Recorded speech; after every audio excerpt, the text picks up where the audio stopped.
Dan? Oh, I'm sorry. Oh, new question. I was looking and not watching. Thank you very much. Okay.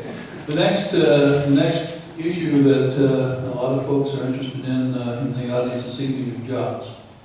And so the question has to do with what, in your opinion, is the starting point or the primary impetus for creating jobs and stimulating the economic growth in Skagit County? I think I'm starting. Yes, you are.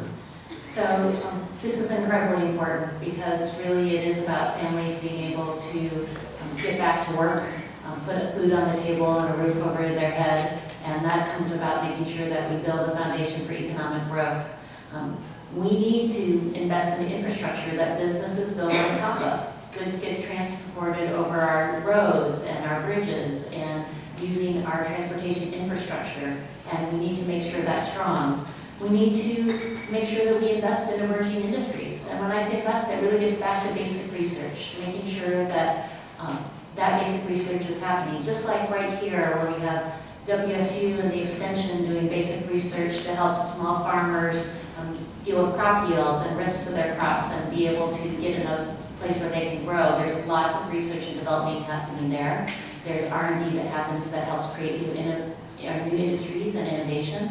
And that's happening throughout this district. We have many new companies that have come through great basic research.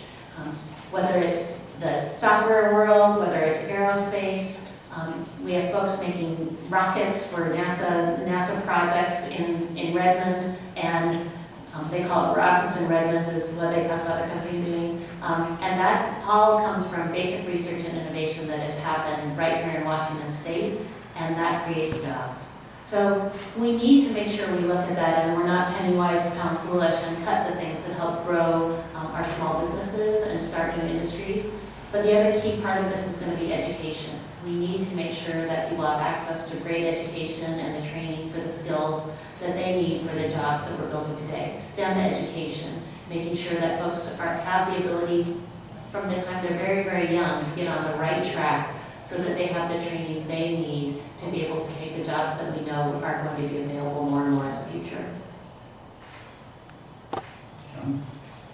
Well, I'll go back to some of the things I mentioned in my opening statement that we need to deal with the regulatory climate at this point.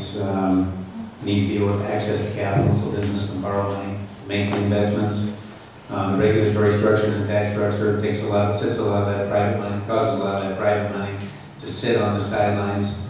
We need business needs to feel that there's some certainty out there in the regulatory structure and the tax structure. And we do need to make sure that our kids and our young adults have access to education. And frankly, it isn't all four-year schools. And I mentioned earlier today, one of the mistakes I think we look back when I got out of high school, and I'm not going to tell you how long ago that was, but it was this idea that we all had to go to four-year schools. We need to invest a little more in vocational education and technical schools.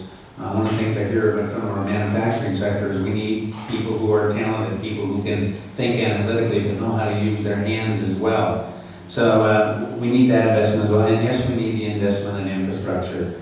We're going to be looking at tough budget times. We're going to look at how to reduce some of our spending, getting the budget, dealing with the debt and the deficit. And it is a multifaceted approach. It isn't just cutting and slashing, but it's becoming efficient. It's eliminating duplicative systems.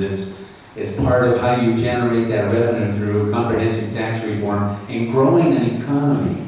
But part of that is investment in infrastructure. You've got to have the transportation infrastructure, most particularly in one of the most trade-dependent state in the entire country. That's us.